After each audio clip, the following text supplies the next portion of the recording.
महाराज जी, मेरा एक प्रश्न है। महाराज जी, मुझे वो सीमा समझ नहीं आती कि कहाँ तक माफी देनी चाहिए और कहाँ तक नहीं। क्योंकि हम कभी कभी किसी को भक्ति भाव में माफ करते रहते हैं तो उसका देखो, परिणाम। हम स्त्री शरीर में तो बहुत कम सीमा रखते हैं। साधु हो या पुरुष शरीर हो तो उसमें सीमा रख, इसमें बिल्कुल क्षमा शब्द ना, इसमें क्षमा शब्द नहीं। एक बार कोई अगर गलती करने की कोशिश करे, क्योंकि आपका शरीर स्त्री शरीर है, तो दोबारा हरकत करने का चांस ना दिया जाए। उसे कानून के द्वारा, समाज के द्वारा दंडनीय जो क्रिया, छेड़ना या किसी तरह का, उसे दंड दिया जाए। नहीं, अगर एक बार क्षमा कर दिया तो दूसरी बार, आजकल ऐसे राक्षस हैं कि क्षमा करने का अवसर भी नहीं देंगे।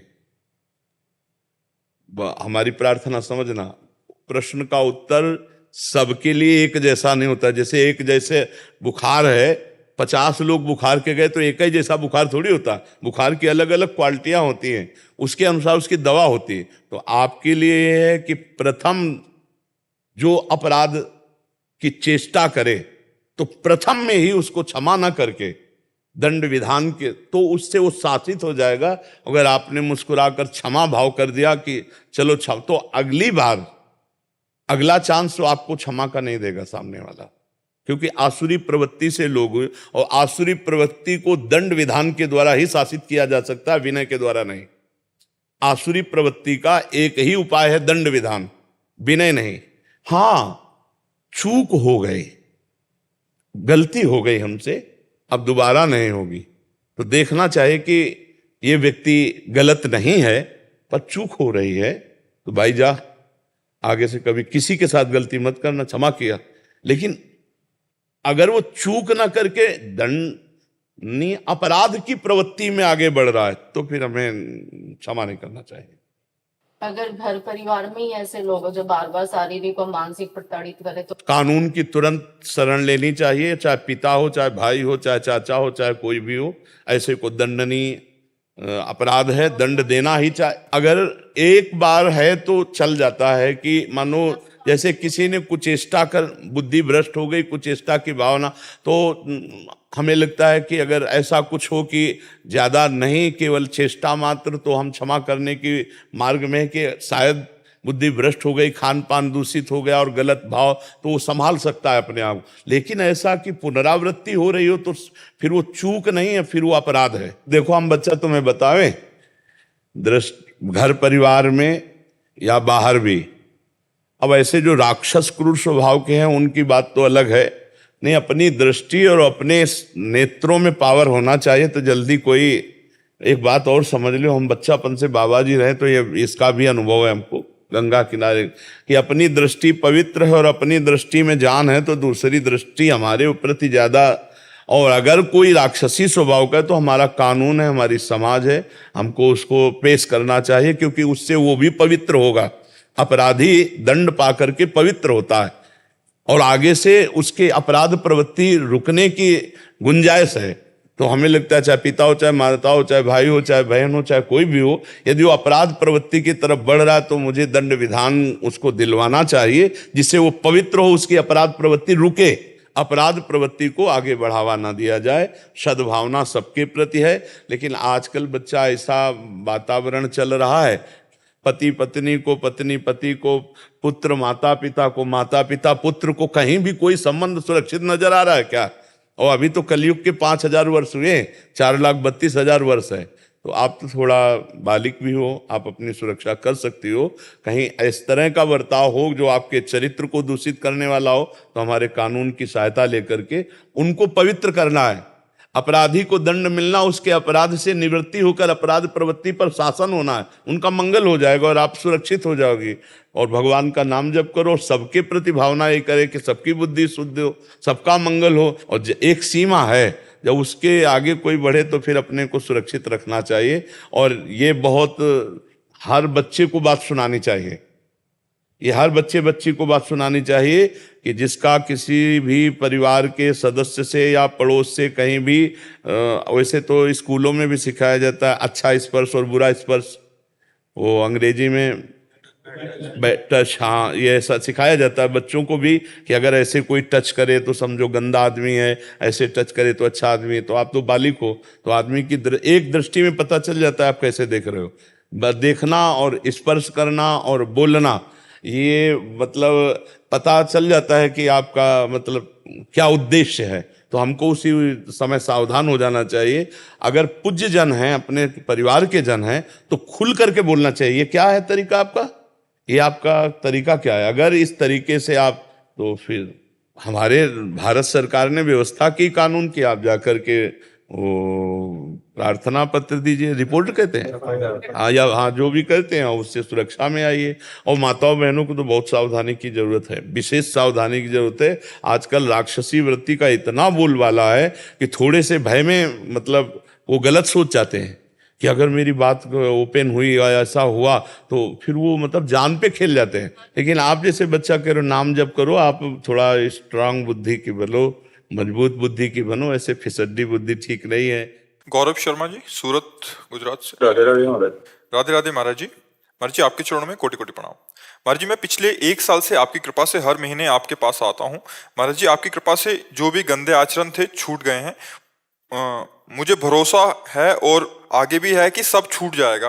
महाराज जी, मरने का डर कैसे खत्म हो, कृपया करके आप हमें बताइए, कैसे हम इस मौत से वैसे जीत जाएं? बच्चा, आप तो मरने वाले नहीं हैं और शरीर बचेगा नहीं, ये जाएगा। ये जब दो बातें समझ में आ जाती हैं तो निर्भयता आ जाती है। ये निश्चित मरेगा शरीर, ये विनाशी है और आप अविनाशी हो। चैतन्य घन सच्चिदानंद भगवान के तुम अंश हो, तुम्हें मृत्यु मार नहीं सकती। नैनम छिन्नन्ति शस्त्राणि, नैनम दहति पावका, न चैनम क्लेद्यन्त्यापो, न शोषयति मारुता। अशोष्य हो, अदाय हो, अक्लेद्य हो। अब क्या है, अपने स्वरूप को भूलकर हम शरीर पर राख कर बैठे हैं और हम हैं अविनाशी और ये है मरण धर्मा और ये मरेगा और ये मैं हूं, ऐसा भ्रम हो गया, इसलिए मुझे डर लग रहा है। नहीं, भक्तों को मृत्यु का डर नहीं होता। मरने से सब जग डरा मेरो मन आनंद, कब मरी हो कब भेटी हो पूरन परमानंद। शरीर ऐसे छूटता है भक्तों का जैसे विशाल हाथी के गले से एक छोटी सी मल्ली की माला टूट कर गिर जाए तो उसे पता भी नहीं चलता। ऐसे भगवान के आनंद में शरीर छूटा हुआ तो डर क्यों लगता है? क्योंकि हम शरीर को मैं मान लिए और शरीर से भोग भोग रहे हैं। तो हमें लग रहा है शरीर छूटा तो मैं मरा, शरीर छूटा तो मेरा सारा सुख गया। ये अज्ञान के कारण, इसी अज्ञान को मिटाने के लिए अध्यात्म गरज रहा है। चाहे सांख्य योग, चाहे भक्ति योग, चाहे कर्म योग, किसी भी एक योग से लग जाओ तो तुम निर्भय हो जाओगे। वस्तुतः तुम कभी मरने वाले नहीं हो, तुम्हें मृत्यु छू भी नहीं सकती। पर जिसको मृत्यु नष्ट करेगी उस पर अपनापन हो चुका है और इतना जोर से अपनापन हो चुका है कि इसके छोड़ने का भय लगता है। ये छूट जाएगा तो मैं मरा, बस यही भ्रम है। इसी भ्रम को भक्ति के द्वारा या ज्ञान के द्वारा या वैराग्य युक्त विवेक के द्वारा हम इसको नष्ट करते हैं। नाम जब करते हो आप, तब की कृपा से थोड़ा होता है। और करो, और हर श्वास नाम जप करना शुरू करो। नाम जपने से बहुत आनंद। एक बार तो ही मरना है ना, 2 बार तो मरना नहीं। शरीर को एक बार मरना है और सबके मरना है। तुम्हारा अकेले मरना होता तो ये बात होती कि बड़ी अनीति हो रही, बेचारे को मरना पड़ेगा और सब तो मरेंगे नहीं। इसका नाम मृत्यु लोक है, इसका नाम दुखालयम अशाश्वतम भगवान ने रखा है। ये नाशवान है और दुख देने वाला है। इसलिए वही उत्तम विवेकवान है जो हर क्षण भगवान के चिंतन में चित्त को जोड़ता है। जिसका चित्त भगवान से जुड़ा होता है वो चिंता, भय, शोक, मृत्यु, उद्विग्नता इन सबसे परे हो जाता है, हर समय आनंद रहता है। अगर भगवान से चित्त ना जुड़ा हो तो भय ही भय है, दुख ही दुख है, परेशानी ही परेशानी है। और भारी परेशानी होने पर भी चित्त भगवान से जुड़ा होने पर आनंद की अनुभूति है। शरीर जैसे रोग से ग्रसित है, मन भगवान में है, एक आनंद, एक अद्भुत आनंद रहता है। उसी आनंद के बल से जिया जाता है। हम सबसे कहते हैं, आप अनुभव करके देखो, आपके शरीर में पीड़ा हो आप उस समय भगवान का सुमिरन करते हुए मन को भगवान में लगाने की चेष्टा करो। अगर पहले से अभ्यास नहीं किया तो आप नहीं कर सकते। और जहां मन भगवान में लगा तो शरीर की पीड़ा का भान खत्म हो जाएगा, क्योंकि मन है उधो मन न भय 10-20 एक हो तो सो गयो श्याम पे। अब वो भगवदानंद में मस्त है तो शरीर के दुख का क्या मतलब। और जब मन भगवदानंद में मस्त होता है तो मुख प्रसन्न तन तेज विराजा, कीने से रामचंद्र कर काजा। मुख में एक प्रसन्नता होती है, तन में एक तेज होता है। क्यों? क्योंकि भगवत कार्य कर रहा है, तो भगवत चिंतन में विराजमान है, इसलिए ऐसा होता है। मरने का डर तो अज्ञान है बच्चा, मरना तो है ही नहीं कभी, और कुछ नहीं मरता बच्चा, शरीर भी नहीं मरता, ये अपने अपने तत्व में लीन हो जाता है। जैसे जल तत्व जल में, अग्नि तत्व अग्नि में, वायु तत्व वायु में, आकाश तत्व आकाश में, पृथ्वी तत्व पृथ्वी में, और अविनाशी आत्मा उसको तो मरना है। मरना क्या है? एक रूप परिवर्तन, उसी को हम मृत्यु कहते हैं। एक शरीर को छूटना और उस शरीर को अपने अपने तत्वों में मिल जाना, इसी को हम मृत्यु कहते हैं। कोई मृत्यु नहीं है। भय है, चूंकि शरीर राग है तो लगता शरीर छूट जाएगा यार, ये ठीक नहीं। शरीर इतना प्रिय है, शरीर प्रियता ही मृत्यु है। शरीर प्रियता खत्म हो जाए तुम अविनाशी अमर हो, तुम्हें कोई मार ही नहीं सकता। तभी तो महात्मा जन जीवन मुक्त हो जाते हैं, आनंद मगन हो जाते हैं, हर समय भगवान के लिए बड़े से बड़ा कष्ट अपमान सह जाते हैं, क्योंकि शरीर राग खत्म हो गया, शरीर प्रियता खत्म हो गई। तो नाम जप करो, भगवान की लीला कथा सुनो, और जितना बने शरीर से दूसरों को सेवा करो, सुख पहुंचाने वाली, मन वचन कर्म से दूसरों को सुख। अभी मृत्यु का भय खत्म हो जाएगा। अंदर ही अंदर आनंद प्रारंभ हो जाएगा, अंदर ही अंदर आनंद प्रारंभ। जहाँ आनंद मिलता फिर ये सब छूट जाए, फिर ये भय नहीं रहता। पर ये छोटी मोटी बात नहीं मृत्यु का भय मिटाना, इसके लिए डट के भजन करना पड़ेगा। भजन कमाई और फिर सुरक्षा उसकी। भजन करना कठिन, करके बचाना कठिन, और बचा के पचाना कठिन। पच गया तो सिद्ध हो गया। जिसका अहंकार रहित भजन है वही सिद्धावस्था को प्राप्त होता है। कुणाल जी दिल्ली से। राधे राधे महाराज। राधे राधे महाराज जी, आपके चरणों में कोटि कोटि प्रणाम। महाराज जी, श्रीमद् भगवद गीता अध्याय 9 श्लोक संख्या 29 में भगवान अर्जुन से कहते हैं कि मैं सबके प्रति समान हूँ, लेकिन जो कोई भक्ति पूर्वक मेरी सेवा करता है वो मेरा मित्र है, मुझ में है और मैं भी उसका मित्र हूँ। महाराज जी, भगवान तो भावग्राही जनार्दन है, तो क्या भगवान की सेवा भाव अनुसार करनी चाहिए या नियमानुसार? दोनों प्रकार के हैं। जो वैदिक सिद्धांत से चलते हैं वो नियमानुसार चलते हैं, और जो भगवान के प्रेम मार्ग के पथिक वो भावानुसार चलते हैं। और भगवान का जब नियम पूर्वक आराधन होता है तो फिर भाव की प्राप्ति हो ही जाती है। और कुछ ऐसे प्रेमी जन हैं जो नेम की परवाह न करके भाव से करते हैं। जैसे वृंदावन के प्रेमी जन जो है ना, ये भाव प्रधान है। और अन्यत्र वैदिक सिद्धांतों से भगवान की सेवा होती है, यहाँ प्रेम से होती है। यहाँ कहो 4 बजे सुबह ही भोग लगा दे ठाकुर जी को। जैसे कर्माबाई की खिचड़ी की ना, वो भाव। और जो सिद्धांत है, स्नान करके फिर मंगला, फिर ऐसे कर्माबाई सीधे उठती थी, न कोई स्नान न कुछ, और सीधे खिचड़ी बनाती थी कि रात भर ठाकुर को भूख लगी होगी, और बुलाती तो ठाकुर जी गोद में बैठ करके पाते थे। वैसे भगवान रीझते प्रेम से ही है, नहीं? हाँ, भाव का भूखा हूं मैं, और भाव ही एक सार है। भाव से मुझको भजे तो भाव से बेड़ा पार है। भाव बिन सुनी पुकारे मैं कभी सुनता नहीं, भाव पूरित टेर ही करती मुझे लाचार है। भावोत्सवेन भजताम रस काम धेनुम तम राधिका चरण रेणु महाम स्मरामि। पर जो सिद्धांत नियम से चलते हैं, वैदिक सिद्धांत से, वो भी आखिरी में भाव को ही प्राप्त होते हैं। पर भगवान प्रधानता भाव की रखते हैं। भाव से ही भगवान को अधीन किया जा सकता है। भावोत्सवेन भजताम रस काम धेनु।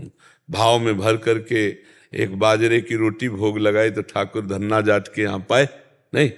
वो वैदिक मंत्रों से और भाव नहीं है तो फिर भगवान, भाव को भगवान ग्रहण करते हैं। भावग्राही जनार्दन जी। साधक को तो गुरुदेव नियम देते हैं कि हाँ, तो उसी से तो भाव की प्राप्ति होती है। लंबे समय तक नियमावली हाँ, का पालन। नियमावली से चले तो भाव की प्राप्ति हो जाती है। अब जैसे अपने लोगों की नियमावली भाव वाली ही है। कुछ सिद्धांत है वैदिक सिद्धांतों से, ऐसे ऐसे ऐसे तो फिर वो आगे चलकर भाव को प्राप्त होते हैं। अपनी जैसे वृंदावन की उपासना ये भाव से ही है, इसमें जो नेम है वो भी भाव के ही हैं। हाँ, ये नहीं कि नेम करके भाव को प्राप्त होगा, यहाँ भाव से ही नेम का पालन हो रहा है, वहाँ नेम के द्वारा ही भाव का पोषण होगा। अगर जो नेम के विरुद्ध होगा वो भाव नहीं स्वीकार किया जाएगा। और यहाँ भाव के द्वारा ही नियम है, जो नियम भाव में बाधा पहुंचाएगा उसका त्याग कर दिया जाएगा। यहाँ न लाज तीन लोकन की, न वेद को कहो करे, न शंख भूत प्रेत की, न देव जच्चते डरे। वेदान्नपि संन्यस्ति सा केवलम अवच्छिन्न अनुरागम लभते। जो वेद का भी संन्यास करके और भाव में भगवान के वो प्रेमी जन, प्रेम की बात अलग है। और तभी वो है उद्धव जी से जो गोपी जनों की वार्ता हुई ना, तो नेम उद्धव के भूले, सब वैदिक सिद्धांतों के ज्ञाता बृहस्पति शिष्य उद्धव लौट गए चरणों में गोपियों का भाव देखकर, गोपी का प्रेम देख करके। तो सारे नियमों की पूर्ति प्रेम भाव में ही है, और अपने लोगों की तो उपासना ही भाव की है। भावोत्सवेन भजताम रस कामधेनुम तम राधिका चरण रेणु भाम स्मरामि। जी, कर्मा भाई भगवान जगन्नाथ की शुक्र भक्त रही, तो उनका भाव अगाढ़ भाव। तो महाराज जी, जैसे हम भक्तों का प्रेम भाव इतना अगाढ़ ना, तो हम पैदा करें ना। हृदय तो वही अविनाशी, तो हम भगवान के अंश है। जो कर्मा भाई अविनाशी अंश थी, वही हम अविनाशी अंश है। जो कर्मा भाई का हृदय था वही हमारा हृदय। अंतर ये है कि कर्मा भाई का हृदय जगन्नाथ जी के लिए था, हमारा हृदय जगत के भोगों में लगा है। बस अंतर इतना है, तो खींच ले तो बात उतनी वही आ जाएगी। हम लोग ये जो दूरी बनाकर बात करते हैं कि वो तो अमुक थे, भला हम कैसे हो सकते, नहीं, उनके भी भगवान थे, हमारे भी भगवान थे, वो भी भगवान के अंश थे, हम भी भगवान के अंश थे। अंतर ये है कि वो केवल भगवान में चित्त लगाए थे, हम विषयों में भोगों में लगाएं। बस अंतर इतना है, हमको अपने चित्त को, मन को हटाकर प्रभु में लगा दें तो वही आ जाएगा, फिर कोई अंतर नहीं होगा। तस्मित तज्जने भेदा भावाद, भगवान और भगवान के जन में अभेद स्थिति हो जाती है। तो हम कमजोर क्यों बने, हम उनका चरणों का आश्रय लेकर वैसे ही बढ़े। हम भी तो भगवान के अंश हैं, हम भी तो भगवान की आराधना कर सकते हैं, पर हम विषयों में मन दिए, इसीलिए हम अपने को दीनहीन विषयी मान लेते हैं। नहीं, वो दोष है, उसका त्याग करेंगे, आगे बढ़ेंगे। कि महाराज जी प्रयास करते हैं। हाँ, नाम जप करो, भगवत चर्चा सुनो, भक्तों का आश्रय लो, भक्त नामावली गायन करो, इससे बहुत लाभ प्राप्त होता है, भक्तों की कृपा प्राप्त होती है। अखिलेश तिवारी जी मुंबई से। राधे राधे महाराज। राधे राधे महाराज जी, आपके चरणों में कोटि कोटि प्रणाम। महाराज जी, मैं जानना चाहता हूं कि पैसे का जीवन में क्या और कितना मूल्य है। वैसे पहले अगर शास्त्रीय भाषा समझ लो, 4 पुरुषार्थ हैं। पहला है धर्म, फिर है अर्थ, फिर है काम, फिर है मोक्ष। धर्म से कमाए हुए धन का महत्व है कामनाओं की पूर्ति के लिए, लेकिन पहले धर्म है। धर्म से अर्थ कमाए और धर्म पूर्वक चलने वाली कामनाओं की पूर्ति में लगाए तो अर्थ का बहुत बड़ा महत्व है। और अर्थ अपने परिवार का पोषण, अपने शरीर का पोषण, ये दूसरे, और सबसे पहले अर्थ का सो धन धन्य प्रथम गति जाकी। कहीं उसको कोई दूसरा बीमार है, कोई दूसरा ऐसा जिसकी कोई सेवा करने वाला नहीं, अगर उसमें अर्थ लग जाए तो प्रथम लग गया, वो धन्य हो गया। परहित में जो लगा हुआ धन है, हाँ, उससे बड़ा कोई धर्म नहीं होता। परहित से इस धर्म नहीं भाई। तो जो दूसरों की सेवा में धन लगाया जाता है वो नंबर 1 का, और फिर जो अपने परिवार की सेवा में, वो पद्धति दूसरे नंबर पे आ जाती है। पर वो धर्म पूर्वक कमाया हुआ धन, धर्म पूर्वक। अगर अधर्म शब्द है तो फिर वो धन नाशकारी होगा, क्योंकि अधार्मिक पुरुष की कामनाएं अधार्मिक ही होती हैं और उनमें खर्चा किया हुआ धन दुर्गति को प्रदान करने वाला होता है। पहले धर्म, फिर है अर्थ, फिर है कामना की पूर्ति, काम, और फिर है मोक्ष। अगर धर्म से धन कमाया जाए और धर्म पूर्वक कामनाओं की पूर्ति की जाए तो मोक्ष मार्ग में पहुंच जाएगा, वो भगवत प्राप्ति के मार्ग में पहुंच जाएगा। और अगर धर्म को हटा दिया जाए, केवल अर्थ की प्राप्ति, तो फिर वो भूत पिशाच की तरह दिमाग जो है गंदा सोचता है, गंदी कामनाओं की पूर्ति में धन जाएगा तो फिर मोक्ष हट गया, क्योंकि धर्म हट गया तो मोक्ष हट गया। अब रह गया अर्थ और काम। अर्थ और काम, वो पागल पिशाच की तरह कुछ भी कर सकता है, वो कुछ भी खा सकता है, कुछ भी सोच सकता है, ऐसा आदमी नरक को प्राप्त होता है। धन का महत्व है, लेकिन धर्मयुक्त धन, धन का महत्व है कामनाओं की पूर्ति के लिए, लेकिन धर्मयुक्त कामनाएं हो तो वो भगवत प्राप्ति के मार्ग में चलता है। नहीं तो धन बड़ा दुर्गति कराने वाला है। जब जिसके पास धन बढ़ जाता है उसके अंदर दोष आने लगते हैं। अहंकार सबसे पहला दोष आ जाता है, और जहां अहंकार आया तो उसके भाई बंधु सब आ जाते हैं। काम, लोभ, क्रोध, मदिरा पीना, जुआ खेलना, बेविचार करना, पैसे के बल से नाना प्रकार के उपद्रव होना, ये सब होना शुरू हो जाता है। और अगर धार्मिक पुरुष धर्म के द्वारा कमाया है तो उसके सही विचार होंगे। वो भगवान के मंदिर में सेवा में लगाएगा, संत सेवा में लगाएगा, गौ सेवा में लगाएगा, माता पिता की सेवा में लगाएगा, समाज सेवा में। वो एक पैसा व्यर्थ नहीं खर्चा कर सकता। तो धन का कहाँ प्रयोग हो रहा है? अब देखो, धन का प्रयोग नाच गाने में, मनोरंजन में, कैसे कैसे जगह खर्चा किया देखो। तो धन का सदुपयोग होना तब तो ठीक है, धन का दुरुपयोग होना नाम के लिए, कह दे भाई नाम के लिए ना, भगवान के लिए, जो भगवान के लिए दिया जाता है सो धन धन्य प्रथम गति जाति, परोपकार के लिए दिया जाता है। अर्थ की सार्थकता है। हाँ, संत महात्माओं की सेवा, गौ सेवा, गरीब जनों की सेवा, बीमार जनों की सेवा, माता पिता की सेवा, परिवार की कामनाओं की पूर्ति करते हुए उनको सुखी रखना, धर्म पूर्वक धन कमाया जाए और धर्म में ही खर्चा किया जाए, वो धन आदरणीय है। हाँ, और वो धन जो मदिरापान, बेविचार, इस तरह के गंदे आचरणों में लगाना हमें लगता है कि ठीक नहीं है। देखो, भगवान का अगर आश्रय नहीं है और धन है तो गलत मार्ग में ही ले जाएगा, ये पक्की बात है। और भगवान का आश्रय है तो संत समागम होगा तो विवेकवान होगा, तो 1 रुपया व्यर्थ नहीं खर्चा करेगा।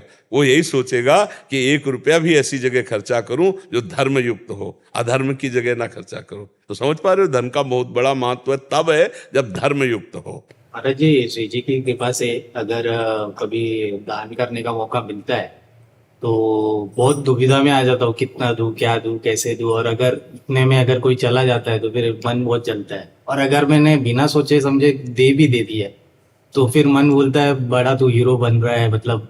या वैसे देखो, ऐसा विचार वो अज्ञान के कारण ही है।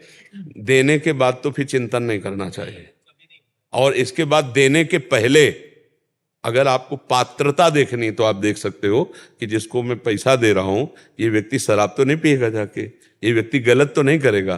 तो इसीलिए हम कहते हैं धन देने में तो विचार करो, भोजन देने में किसी के विचार की जरूरत नहीं। अगर कोई भूखा है, कोई प्यासा है, हम पानी पिला देते हैं, भोजन दे देते हैं, वो उसमें कोई पाप की संभावना नहीं। मान लो हम कोई भूखा कह रहा, खवा दीजिए, हम 4 पैसे की रोटी दाल दे के खवा देते हैं। रुपया देने में थोड़ा बुद्धि रखने की जरूरत है। महाराज जी, जैसा आपने बताया कि किसी को पता ना चले, वैसा ही करता हूँ, लेकिन खुद को पता रहता है, इसलिए ना मन ऐसा बोलता है कि मतलब तू बड़ा बनने की कोशिश। नहीं, उस समय आप सोचिए कि भगवान के तो दिया, कैसे दिया जाता है जानते हो? तो दियम वस्तु गोविंदम तुभ्यमेव समर्पये। हे भगवान, आपके द्वारा दिया हुआ वस्तु हम आपको ही समर्पित करते हैं। तो देने वाले तो भगवान हुए, हम केवल निमित्त मात्र बने, तो उसमें बुद्धि ठीक रहेगी। देनहार कोई और है, देते रहते दिन रैन, लोग भरम मोपे करें, तासु नीचे नैन। देने वाला तो भगवान है, और उसी की वस्तु आप उसी को दे रहे हो, वही भगवान सामने लेने वाले के रूप में। तो कभी अहंकार नहीं आएगा, कभी आपका मन असंतुष्ट नहीं होगा। और जिसे दे दिया फिर उसका चिंतन नहीं करना चाहिए कि यार इतना क्यों दिया, मुझे कम देना चाहिए, या ऐसा कुछ नहीं चिंतन करना। दे दिया, देत लेत मन संक न धरे, बल अनुमान सदा हित करे। ठीक है। हरिओम तिवारी जी, अयोध्या जी से। महाराज जी सादर प्रणाम। महाराज जी, एक जिज्ञासा है। ग्रंथों में संजन कहते हैं कि अहिंसा परमो धर्म। महाराज जी, इनका भाव है कि अहिंसा परम धर्म कहते हैं, बट हाथ देखा जाता है कि धर्म के नाम पे बहुत सारी लड़ाइयाँ झगड़े होते हैं। और फिर जब हम कथा करने आदि जाते हैं तो लोग कहते हैं कि जब हम उपदेश करते हैं उनको कि अहिंसा परम धर्म है, तो कहते हैं राम और रावण का भी युद्ध हुआ था, महाभारत का भी युद्ध हुआ था। तो महाराज जी, इस पे हम कैसे? अहिंसा परमो धर्मा है, लेकिन ये बात समझनी पड़ेगी कि अहिंसा का स्वरूप क्या है। अहिंसा का स्वरूप केवल इतना ही नहीं समझा जाता कि हम मन वचन कर्म से किसी को दंड ना दें, इतने तो अर्थ केवल लगाया जाता है। नहीं, अहिंसा वो भी है जो हमारे धर्म की हानि हो रही हो और उसको दंड दे रहे हैं, वो भी अहिंसा है। हमारे राष्ट्र की, हमारे धर्म की, हमारी मर्यादा की जो कोई हानि कर रहा हो, जो हमारे द्वारा रक्षणीय हैं, जो हमारे शरणागत हैं, उनकी कोई हानि कर रहा हो तो उसको शासन में लेना, उसको मृत्यु दंड तक दे देना, ये भी अहिंसा ही होगी। अहिंसा भगवान भी उपदेश दे रहे हैं, लेकिन कह रहे इनके गले काटो, ये अधर्मी हैं। अहिंसा का उपदेश भगवान ने नहीं किया क्या गीता में? जगह जगह भगवान ने किया है। अहिंसा को हम लोग केवल इतना ही समझ रहे हैं क्या? धर्म विरुद्ध आचरण करने वाले को पवित्र करने के लिए दंड विधान है, और उसको दंड देना यह अहिंसा के अंतर्गत ही है। अहिंसा को एक छोटे बिंदु में ना लिया जाए। अहिंसा को हम केवल इतना ले लेते हैं, वाणी के द्वारा कठोर शब्द न बोले, शरीर के द्वारा हमें कोई सता रहा है हम उसको हिंसा न करें, मन के द्वारा हम किसी का संकल्प भी न करें अहित होने का। ये उसका अहित नहीं हो रहा है, ये उसका हित हो रहा है।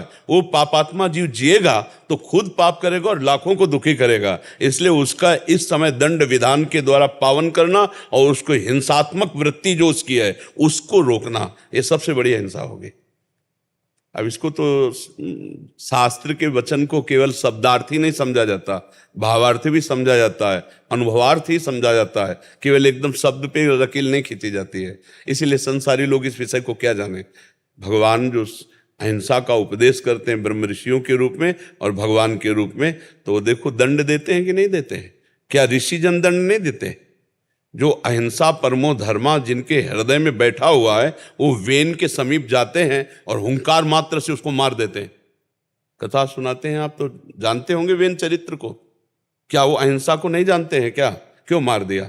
और फिर उन्हीं की बाजू से, दाहिनी बाजू से भगवान पृथु और अर्ची का प्रादुर्भाव करके जगत का मंगल करते हैं। अधर्म को रोकना, अधर्मी को दंड देना और अधर्म का विनाश करना, चाहे शब्द के द्वारा, चाहे ताकत के द्वारा, चाहे अस्त्र के द्वारा, ये अहिंसा ही है, ये हिंसा नहीं है। क्योंकि उसको पावन करके उसका भी पावनता होगी जब दंड होगी और बहुत से लोगों की रक्षा हो गई। ये अहिंसा का स्वरूप है। रावण जैसे अत्याचारी वो भगवान ने दंड दिया, ये उसकी पावनता रही, और बहुतों को बचाया, ये भगवान की अहिंसा ही रही। ये हिंसा नहीं कही जा सकती। आप इस पर कोई भाव प्रस्तुत कीजिए अगर आपको संशय लग रहा हो। आज के समय क्षमा चाहेंगे। देखो आज के तो भ्रष्टाचार बुद्धि बढ़ रही है, ना शास्त्र है, ना शास्त्र समझ रहे हैं, ना ब्रह्मचर्य है और ना बुद्धि पवित्र है। व्यभिचार, रसेंद्री और जनेंद्री की केवल भोग वासना का खेल हो रहा है। आप भ्रमण करते हो, हम तो भ्रमण कर चुके हैं और बैठे हैं। आप भ्रमण करते हो, आप देख रहे हो समाज का आज हालत क्या है। ये शास्त्र को समझेंगे। अधर्म आचरण जो हमारी धर्म मर्यादा पर आंच पहुंचा रहा है, हम उसकी बात कह रहे हैं। आज एक सबसे बड़ी बात समस्या क्या है? धर्म अधर्म की परिभाषा वो जानते ही नहीं। शास्त्र जो विमुख है बातुल भूत विवश मतवारे, तेने बोले वचन विचारे, तिनकर कहा सुनी नहीं काना। बात समझ रहे हैं ना? हाँ, जय श्री राम तो कालने में भी बोला था ना। हनुमान जी ने बख्शा क्या? जय श्री राम कहने पे बख्शा क्या? पधरा दिया ना उसको, पूंछ में लपेट करके मारा कि नहीं? जो साधु वेश बन करके हनुमान जी को रोकने गया तो जय श्री राम ही तो बोल रहा था। तो जय श्री राम केवल तुम बोल रहे हो और मनमानी पापाचरण कर रहे हो, तो तुम कालनेम के परिकर के हो, तुम हनुमान जी के परिकर के नहीं हो, तुम राम जी के परिकर के नहीं हो। राम जी की बात को समझो, हनुमान जी की बात को समझो, तब होगा। नहीं तो कालनेम भी तो राम बोल रहा था, जय श्री राम जय श्री राम। हनुमान जी ने पूंछ में लपेट के श्री राम जी के पास भेज दिया, पधरा दिया ना, उद्धार कर दिया ना। जिसकी बुद्धि शास्त्र सम्मत नहीं है, जो स्वयं धर्माचरण नहीं करता है, जो भजन नहीं करता है, जो धर्म शास्त्रों के रहस्य को नहीं जानता है, इन बकवादी लोग क्योंकि हम बातों को नहीं सुनते, नहीं मानते, इनको हम न जानना चाहते हैं। अगर ये हमें जानना चाहते हैं, यदि हमारे भगवान को जानना चाहते हैं, तो आओ और अध्यात्म को सुनो और समझो, फिर आप करो। जो धर्म की हानि कर रहा है, पहली बात तो है कि आप राजा नहीं हैं कि आप निर्णय करें। दूसरी बात यह है कि अगर कोई ऐसा विधान है, आपको लग रहा है कि अधर्माचरण, तो हमारा कानून है, आप कानून को समर्पित कीजिए, है नहीं? कानून को समर्पित कीजिए।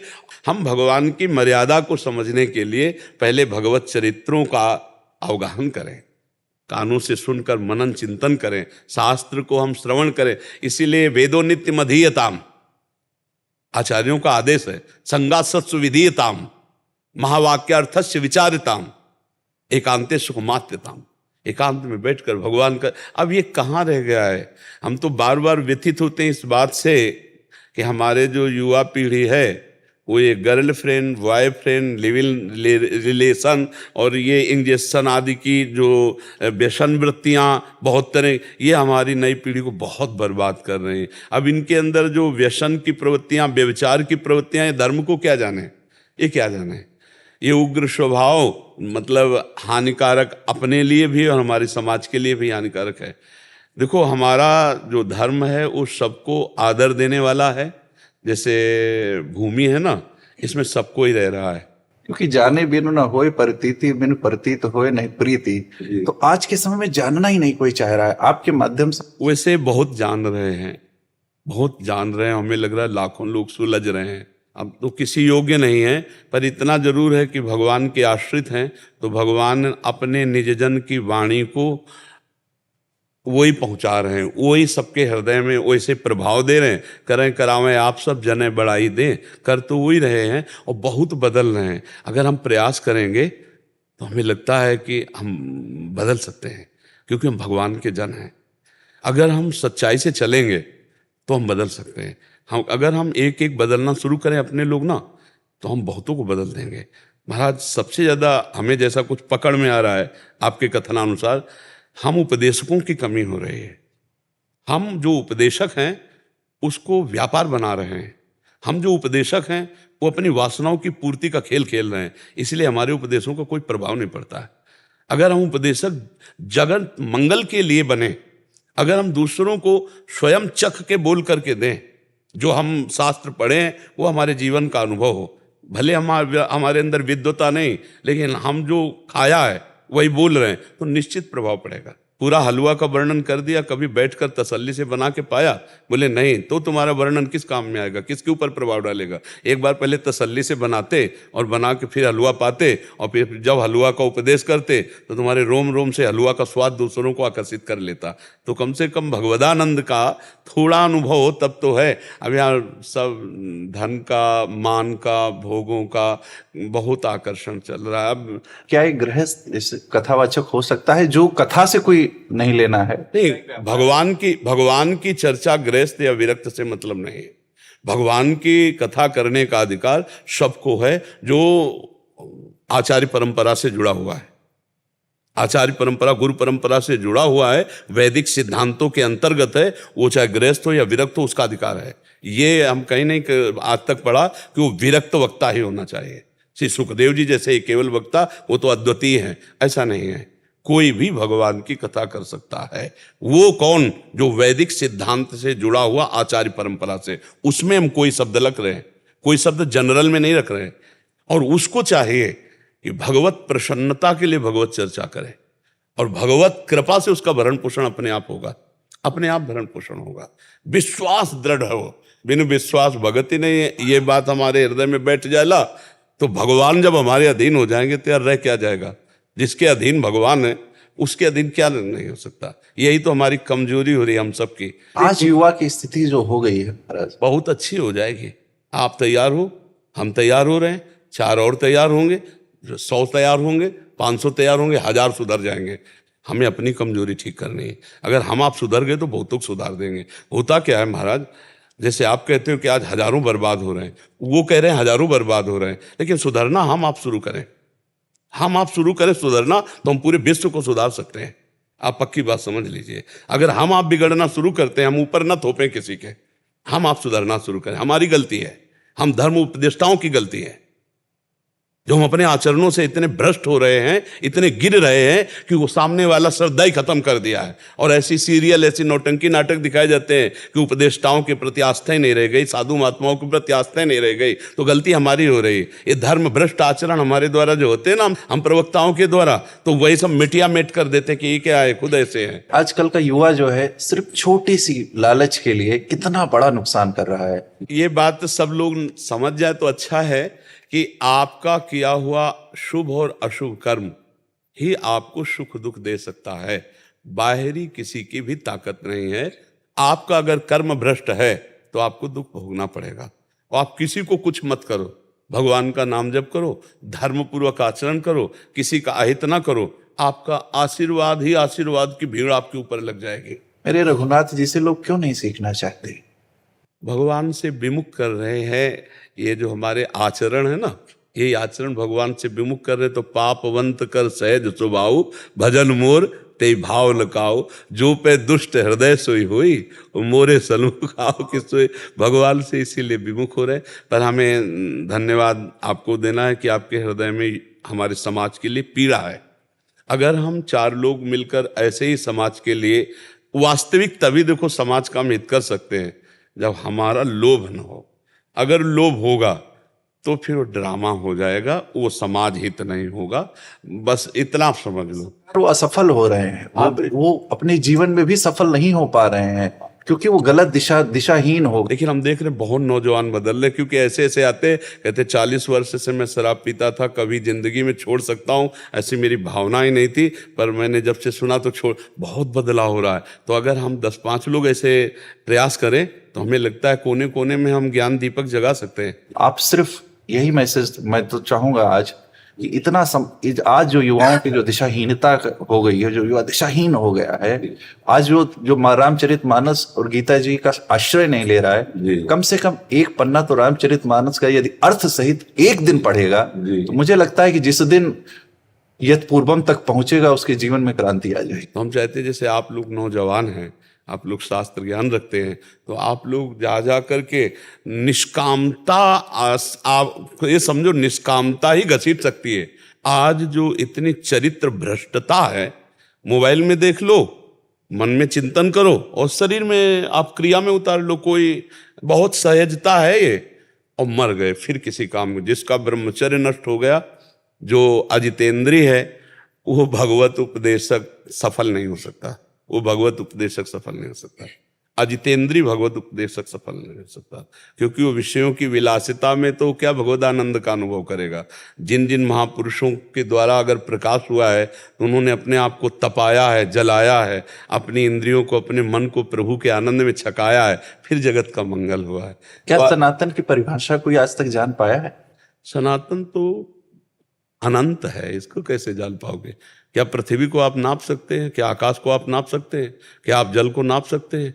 क्या आप वायु को रोक सकते हैं, वायु को जान सकते हैं? ऐसे सनातन को जान सकते हैं क्या आप? सनातन भगवान है, अनंत है, ब्रह्म है। जैसे जल, वायु, आकाश, पृथ्वी, ये सब सनातन ही है। सनातन कोई एक वस्तु या कोई एक सीमा का नाम थोड़ी है कि हम सनातन धर्मावलंबी, वो अन्य धर्मावलंबी। सनातन तो सब, जैसे पृथ्वी है ना, ऐसे सनातन है। मत्ता परतरम नान्यत् किंचिदस्ति धनंजय। कौन है इसमें? इसमें कौन है? मत्ता परतरम नान्यत् किंचिदस्ति धनंजय। कौन है इसमें? मेरे सिवाय धनंजय कोई नहीं है। बहुनाम जन्मनावन्ते ज्ञानवान माम प्रपद्यते वासुदेवा सर्वमित्साम आत्मा सुदुर्लभा। ये छोटी छोटी जो मर्यादाएं हैं, ये सेवा समाज के लिए हैं। लेकिन जब ऊपर से गौर से देखो तो छाता एक ही है आकाश का, ऐसे ही एक ही सनातन है, वही विविध रूपों में प्रकाशित हो रहा है। कहीं किसी की भी उत्पत्ति आप पढ़ो सनातन से है, किसी की उत्पत्ति पढ़ो, सब सनातन ही है। सनातन के सिवा कौन है?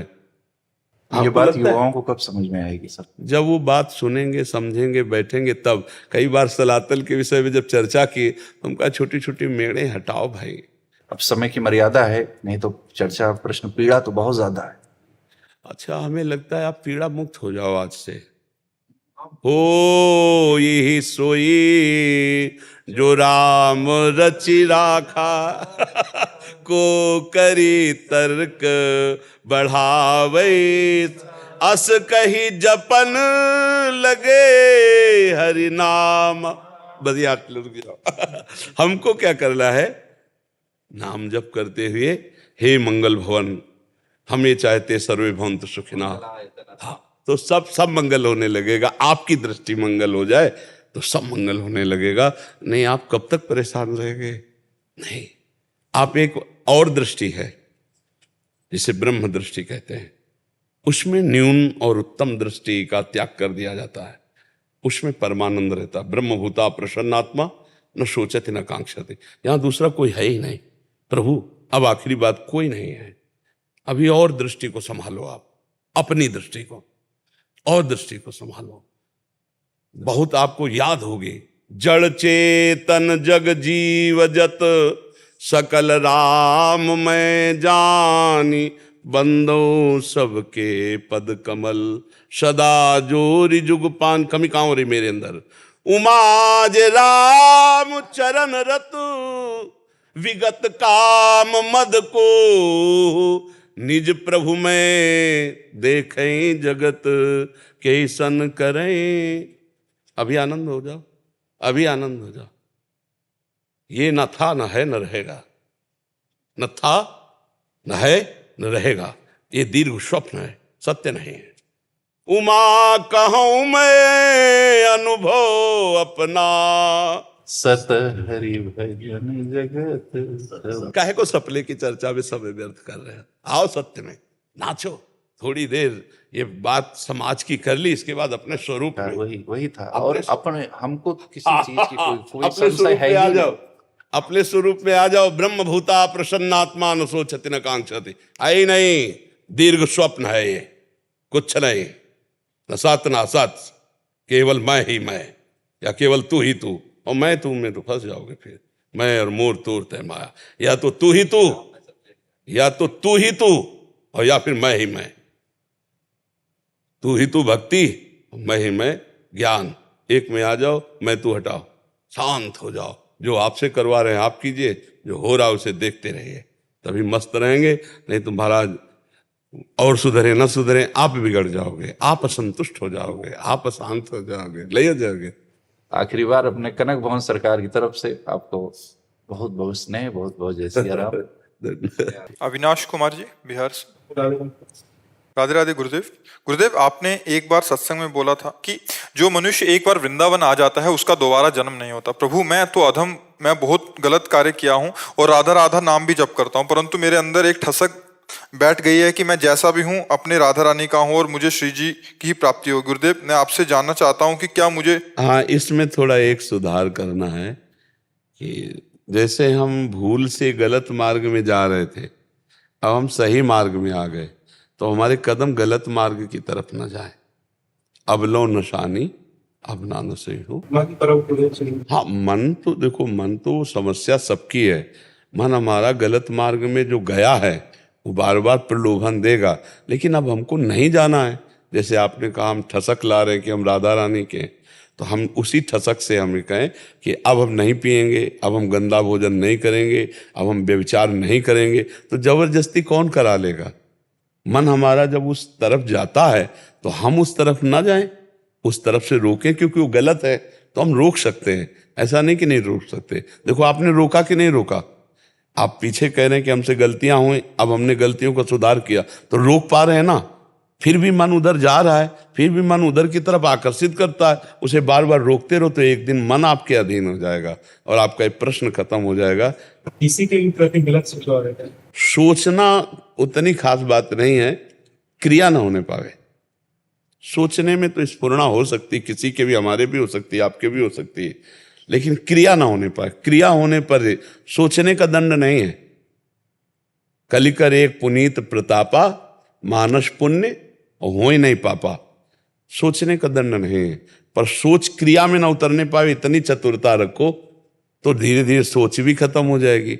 जैसे मन सोच दे रहा है, आप उसका प्रयोग नहीं करोगे तो देना कम कर देगा, फिर देना बंद कर देगा। जैसे आपको कोई गाली दे, रोज आप उसके दरवाजे से निकलो और आपको बुरा ना लगे तो 10-5 दिन तो प्रयास करेगा, जब आपको बिल्कुल ही बुरा नहीं लगता तो देना बंद कर देगा। ऐसे ही मन गलत सलाह देता है और हम विवश हो जाते हैं, गलत सलाह क्यों दे रहा है? क्यों? क्योंकि हम उससे चिपके हुए हैं, उससे अपनापन माने हुए हैं, तो वो फिर आपको अधीन करके गलत क्रिया करा देता है। अगर गलत सलाह दे रहा हो, आप तटस्थ होकर देखते रहिए, उसकी बात मत मानिए, धीरे धीरे सलाह कम कर देगा और फिर धीरे धीरे आपके अधीन हो जाएगा। प्रभु जी, बैठ के कभी नाम नहीं जप करते हैं जैसे कहीं कोई जरूरी नहीं। ठाढ़े बैठे परे उताना, कबीर कायम रहा ठिकाना। खड़े हैं, चल रहे हैं, बैठे हैं, सोए हैं, जैसी भी स्थिति में हमारे नाम चल रहा। खास बात नाम चलना, बैठने उठने से यहाँ मतलब नहीं। यहाँ कोई अष्टांग योग का हम आराधन थोड़ी बता रहे हैं, नाम जप का। चल रहे हैं, चलते फिरते, उठते बैठते, सोते जागते, खाते पीते, हर समय नाम स्मरण करते। तुम्हारा जन्म में ये तो ठाकुर जी के हाथ है ना। ये तो ठाकुर जी। एक आदमी किसान से पूछा ये स्टेशन कितनी दूर है, तो उसने कहा वो जो सामने दिखाई दे रहा है वो स्टेशन ही है। बोले कितनी देर में पहुंच जाएंगे, कुछ नहीं बोला। बोले कितनी देर में पहुंच जाएंगे, कुछ नहीं बोला, और दौड़ पड़ा। जब दौड़ पड़ा तो बोले 20 मिनट में पहुंच जाओगे। तो कहा पहले क्यों नहीं होता, बोले तुम्हारी चाल नहीं देखी थी, चाल देखी तो 20। अब हम चाल तो देखी नहीं तुम्हारी कि आखिरी जन्म वाली चाल है कि नहीं है, अब तुम चलो ऐसी चाल तो भगवान आखिरी जन्म कर देंगे। तो फाइनल उनके हाथ में, विश्वास रखो, निरंतर नाम जप करो, कोई पापाचरण ना करो, आखिरी जन्म है, मान लो ऐसा। नाम जब तो बहुत कम होता है, लेकिन उनके आश्रम से नाम जप नहीं छूटना चाहिए, भगवान का नाम जप। मान लो हमारा पता नहीं कौन सी श्वास आखिरी हो, अब राधा बोले शरीर छूटा तो श्री जी मिल गए। अरे जब नारायण बोल करके पुत्र के बहाने पुकारा अंतिम समय, तो भगवान के पार्षद आ गए, बोले भगवत प्राप्ति हुई है जामिल को। तो हम राधा बोलेंगे, कृष्ण बोलेंगे, तो हमें भगवत प्राप्ति क्यों नहीं हो जाएगी।